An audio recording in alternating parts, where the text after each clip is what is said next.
एक छोटे से परसुकून गांव में जो हरी भरी पहाड़ियों के दरमियान बसा हुआ था, एक नर्म दिल और मेहरबान लड़की रहती थी जिसका नाम रोजमेरी था। वो अपनी शफकत, दानाई और कुदरत से मोहब्बत की वजह से मशहूर थी। लेकिन जो चीज इसे खास बनाती थी वो एक जादुई रोजमेरी की टहनी थी जो उसकी नानी ने इसे तोहफे में दी थी। नानी ने कहा था, ये टहनी मोहब्बत, मेहरबानी और खुशहाली का जादू रखती है। जब तक तुम इसका सही इस्तेमाल करोगी ये हमेशा खुशियां बखेरेगी। रोजमेरी इस टहनी का बहुत ख्याल रखती थी। जब भी कोई गांव में बीमार या परेशान होता वो इस पर टहनी लहराती और उसकी परेशानियां कम हो जाती। खेत सरसब्ज हो जाते, बीमार बच्चे जल्दी सेहतयाब हो जाते और पूरा गांव खुशी और सुकून से भर जाता। सब रोजमेरी से मोहब्बत करते थे और उसकी नेकी के मोतरफ थे। एक दिन आबूतौर नामी एक लालची ताजिर गाँव में आया। वो अपनी खुद गर्जी और दौलत की हवस के लिए जाना जाता था। जब इसने गाँव की खुशहाली और खुशी देखी तो हैरान रह गया। इसने छप कर रोजमेरी को देखा और जल्द ही इसे मालूम हो गया कि इसके पास जादुई टहनी है जो सब कुछ मुमकिन बना रही है। लालच में अंधा होकर आउतोर ने टहनी चुराने का मंसूबा बनाया। एक रात जब सब सो रहे थे वो चुपके से रोजमेरी के घर में दाखिल हुआ और आहिस्तगी से इसके बिस्तर के करीब रखी हुई टहनी चुरा ली।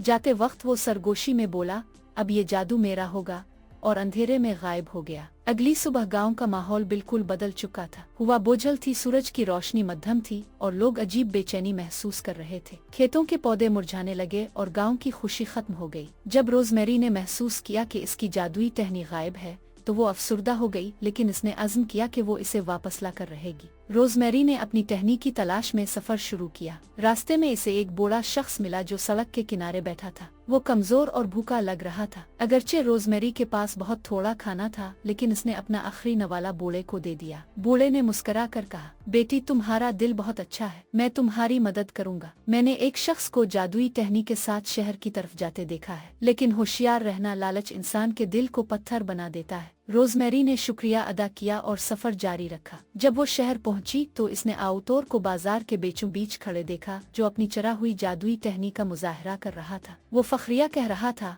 अब मैं दुनिया का सबसे अमीर आदमी बनूंगा।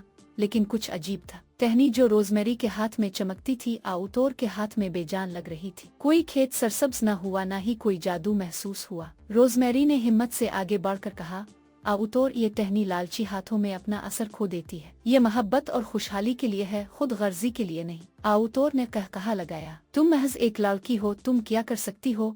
वो टहनी को बुलंद करके मौजज़ा देखने के इंतजार में खड़ा था, लेकिन कुछ ना हुआ। तब रोजमेरी ने कहा, जादू चीजों में नहीं होता बल्कि उनके इस्तेमाल के तरीके में होता है। हकीकी ताकत मेहरबानी में है। जो ही इसने ये अल्फाज कहे, जादुई टहनी आहिस्ता आहिस्ता आउतोर के हाथ से निकली और रोजमेरी के हाथ में आ गई। जैसे ही टहनी ने इसके हाथ को छुआ वो दोबारा चमकने लगी। लोग हैरान रह गए। रोजमेरी के कदमों में फूल खिलने लगे, हुआ ताज़ा हो गई और हर तरफ रोशनी फैल गई। आउतोर ने अपनी गलती का एहसास किया और अफसोस से बोला, मुझे लालच ने अंधा कर दिया था। मैं दौलत चाहता था लेकिन सब कुछ खो बैठा। रोजमेरी ने नरमी से कहा, बदलने में कभी देर नहीं होती। लालच हमें खाली कर देता है, लेकिन मेहरबानी हकीकी दौलत है। फिर वो अपने गांव वापस लौट आई और जो ही इसने गांव में कदम रखा, खेत दोबारा हरे भरे हो गए, परिंदे चहचहाने लगे और सबके चेहरों पर खुशियां लूट आई। पूरा गांव फिर से मोहब्बत, मेहरबानी और खुशहाली से भर गया। कहानी से सीखने का सबक, लालच और खुद गर्जी कभी हकीकी खुशी या कामयाबी नहीं ला सकते। हकीकी जादू मेहरबानी, बेलौस और दूसरों की मदद में पोशीदा है। जो कुछ हम दुनिया को देते हैं वो हमें कई गुना बढ़कर वापस मिलता है।